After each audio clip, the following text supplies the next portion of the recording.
එන්න අපි ලස්සනට ලියමු. ටීචර් එක්කම ලියමු. ඉගෙන ගමු ලස්සනට ලියන්න. පැංචොන්ගේ හරිම ලස්සන YouTube පන්තිය. මගේ පුතාලා අද අපි ප අකුර ලියන්න ඉගෙන ගනිමු. ප අකුරෙන් පටන් ගන්න ඉස්සෙල්ලා මගේ පුතාලා වචන ටිකක් කියන්නකෝ බලන්න. ප අකුරෙන් පනාව කියනවා, පහ කියලා කියනවා, පද කියනවා, පන කියනවා. දැන් අපි අකුරු ලියන්නත් ඉගෙන ගන්න ඕනේ. ඒ වචනේ කියන්න අකුර ලියලා ඉන්න ඕනනේ. ඒකෙන්ද අපි දැන් අස්ට්‍රෝලේ ලියන්න පුරුදු වෙමුකෝ. ඔන්න දැන් ඒකෙත් අර වගේම අංක 1 2 3 4 5 කියලා අංක ටික තියෙනවනේ මෙතන. ඒකෙන් අර කලින් අපි කරා වගේම මෙන්න මේ දෙකේ ඉලක්කම තියෙන තැනින් තමයි අපි පටන් ගන්නෙ බිඳුව දාන්න. රයිට් අපි පටන් ගනිමුකෝ එහෙනම්. බිඳුවක් ගත්තා, නෙට්ටක් දැම්මා. ලොකුවට මෙන්න මේ වගේ බණ්ඩියඩියක් දාලා ලස්සනට මෙන්න මෙහෙම තොප්පියක් දාන්න ඕන. රයිට්? ඒ අකුරෙත් මෙන්න මෙතන කූඹියකට නම් යන්න ඉඩ තියන්න ඕනේ. හැබැයි අලියෙකුට යන්න නම් ඉඩ තියන්න එපා. මගේ පුතාලා ඔන්න ආයෙත් තව එකක් බලන්න බිඳුව ගත්තා.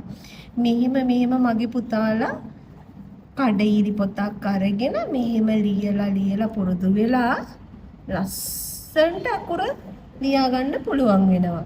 එතකොට ලස්සන මුතු කැට අකුරෙන් මගේ පුතාලට අකුරු ටික ලියන්න පුළුවන් වෙනවා. ඔන්න දැන් ආයෙත් මෙහෙම බිඳුව අරගෙන මෙහෙම ලස්සනට පණ්ඩි දාලා හැබැයි හොඳට මතක තියාගන්න ඕන එක කඩ ඉරක්වත් පන්නන්න නම් බෑ. හරිද? මෙන්න මේ පැත්තෙන් කොහෙන්වත් පන්නන්න බෑ. ඔන්න ආයෙත් අපි එකක් ලියමුකෝ. බිඳුව ගත්තා, නෙට්ටක් දැම්මා. මේ වගේ ලොකුවට බණ්ඩිය අරගෙන ලස්සනට මෙහෙමින් ගාවලා උඩින් ගාවලා මේ වගේ. දැන් මෙච්චර දවසක් මගේ පුතාලා ලියපු අකුරු ටීචර්ට ගොඩාක් කට්ටිය දාලා තිබුණා. මගේ පුතාලා අදත් ප අකුර ලියලා පල්ලෙහා තියෙන බෙල් අයිකන් එක ක්ලික් කරලා මගේ පුතාලා අම්මලාගෙන් ෆෝන් එක අරගෙන ස්ක්‍රීන්ෂොට් එකක් අරගෙන කමෙන්ට් එකක් විදිහට දාන්නකො බලන්න මගේ පුතාලා. ලස්සනට ලියලා දාන්න ඕන. රයිට්? දැන් අපි තනියෙන් අකුරක් ලියන්න පුරුදු වෙමු. හරිද? එහෙම ලියලා මේ වගේ කඩිරි ටික ඔක්කොම ටික ලියලා පොත්ත පුරවටම තියෙන ඒවා ටික ඔක්කොම ටික ලියන්න ඕන මගේ පුතාලා. ලියලා ඉවර වෙලා ඔන්න දැන් අපි පටන් ගන්නවා. අලුතින් අකුර ලියන්න. රයිට්? ඔන්න දැන් දෙවෙනි ඉරියෙන් පටන් ගන්නේ. ඔන්න බිඳුව ගත්තා. උඩ ඉරින් ගෑවුවා. ලස්සනට නෙට්ටක් දැම්මා. බණ්ඩි ගෙඩි අරගෙන මෙන්න මේ බිඳුව ගාවෙන් තමයි මගේ පුතාලා හරවන්නේ. මේ පැත්තට යනකොට ලස්සනට බෝලයක් වගේ තියෙන්න ඕන. මේ දැන් මෙන්න මෙයා ගාවට එනවා. මෙයා ගාවට ඇවිල්ලා ගෑවෙන්නේ නැහැ. කූඹියකට යන්න ඉඩ තියලා උඩ ඉරින් ගාවල මෙන්න මෙහෙම ලස්සනට මගේ පුතාලා තියන්න ඕන. රයිට්? ඊට පස්සේ එතකොට මෙතන අලියෙකුට එහෙම යන්න ඉඩ තියන්නේ නැහැ. ඔන්න දැන් මගේ පුතාලා කරන වැරද්දක් ටීචර් කියන්නද? ඔන්න බිඳුව ගන්නවා. නෙට්ටකුත් ඔහොම දාගන්න ඔයාලා. ඊට පස්සේ මෙන්න මෙහෙම බණ්ඩියක් මේ පැත්තට අරගෙන මෙහෙම කරලා මෙතනට ඇවිල්ලා මෙහෙම කරලා මෙන්න මෙහෙම දානවා. එයා හරිද?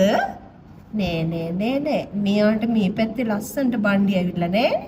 එහෙනම් එයා වැරදි. ඔන්න තව එකක් මගේ පුතාලා කරන වැරද්ද තමයි බිඳුව ගත්තා නෙට්ටකුත් දාගන්නවා. බණ්ඩිය අරගෙන මෙහෙමත් කරලා ලියලා මෙහෙමත් ලස්සනට ලියනවා. ලියලා මෙහෙමත් ලියලා මෙන්න මෙහෙම දානවා. මෙතන ලොකුවට පරතරයක් තියෙනව නේද? එහෙම පරතරයක් තියෙන්න බෑ.